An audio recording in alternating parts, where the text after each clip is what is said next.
Well, the Trump administration is at it again. They do not like the judiciary.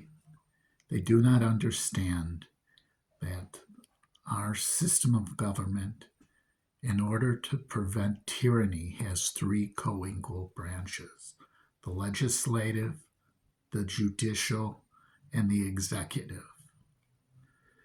Judge Hannah Dunn in Milwaukee, well, she acted appropriately. The FBI crossed state lines and acted in a way that was, in years past, if a Democratic administration did it, every single Republican who's a member of MAGA would be out screaming, "They're breaking states' rights." You cannot send the FBI into a state court to arrest someone. There are proper ways of doing it. It's like shooting fish in a barrel.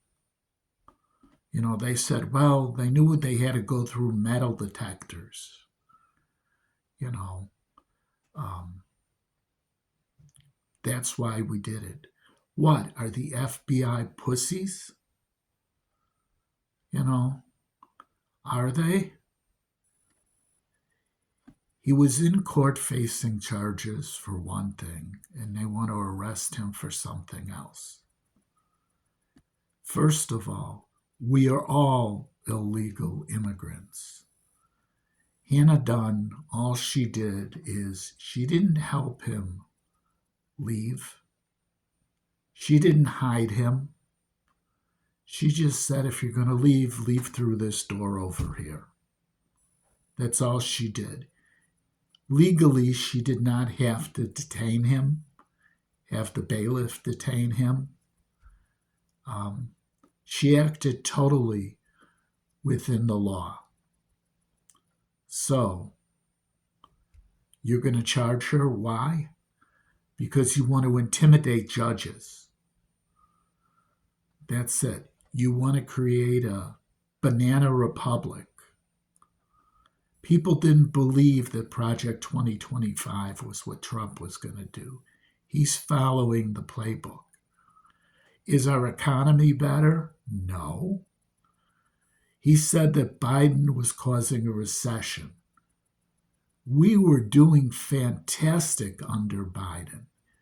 Yes, inflation was higher than under Trump.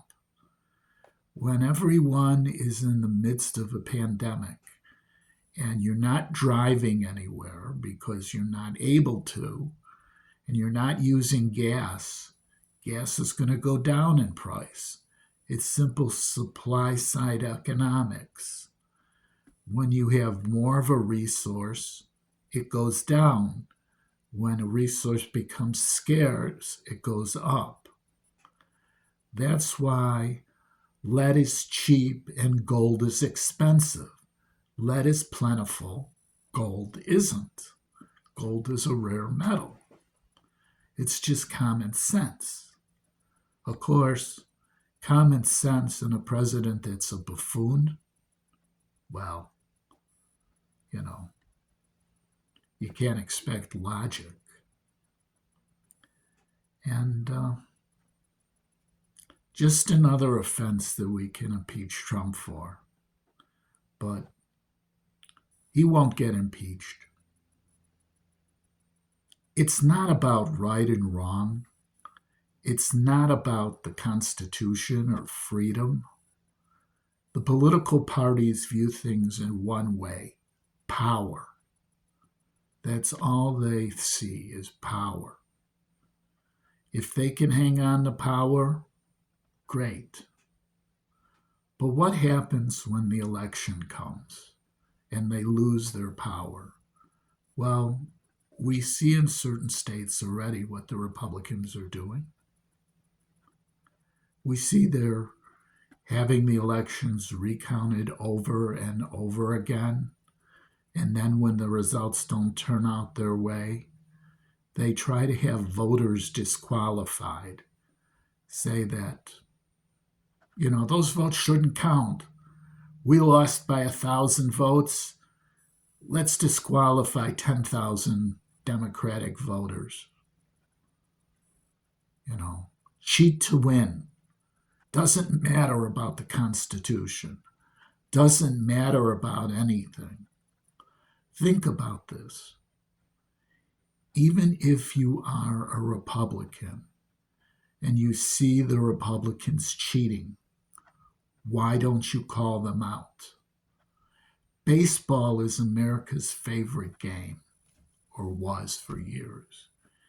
If you blatantly saw an umpire at home plate cheating for your team, would you say something?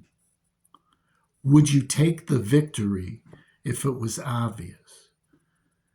If the runner was tagged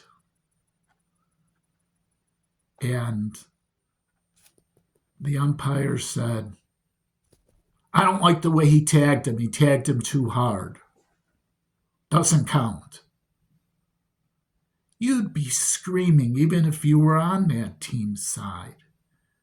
Even if you were one of the biggest team's supporters, you wouldn't put up for an umpire blatantly cheating.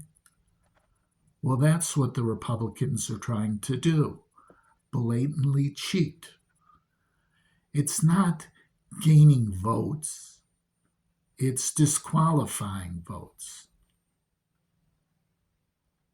That's no way for a party to be. I'm surprised you can't take them to court for that and have the party declared illegal.